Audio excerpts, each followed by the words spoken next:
திருமாலின் பெருமையான வாகனங்களில் முன்னிலையாக இருப்பவர் பெரிய திருவடி கருட பகவான்.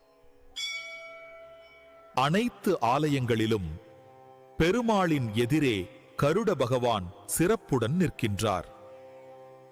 இரு கரங்களால் திருமாலின் திருவடிகளை தாங்கி ஊர்வலமாக வரும் கருட சேவை பக்தர்களுக்கு அருளானந்தமாகும். கருட சேவையை தரிசிப்பதே பெருமாளும் கருடனும் அருளளிக்கும் புனித தருணம் என கருதப்படுகிறது. ஞானம், பலம், செல்வம், வீரம், சக்தி, ஒளி, அந்து இந்த 6 குணங்களுடன் கருடன் பிரகாசிக்கிறார். ஏகாதசி, திருவோணம் போன்ற தினங்களில் கருட பகவானின் மகிமைகளை கேட்பவர்களுக்கு நோய்கள் நீங்கும். கருடன் அருள்பாலிப்பார். சிவந்த பட்டு வேட்டி அணிவித்து மல்லிகை பூவும் சம்பகப்பூவும் அர்ச்சனை செய்யும் பக்தர்களுக்கு திருமாலின் பெருமையான வாகனங்களில் முன்னிலையாக இருப்பவர் பெரிய திருவடி கருட பகவான்.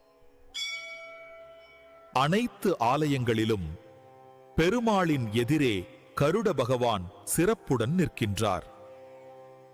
இரு கரங்களால் திருமாலின் திருவடிகளை தாங்கி ஊர்வலமாக வரும் கருட சேவை பக்தர்களுக்கு அருளானந்தமாகும்.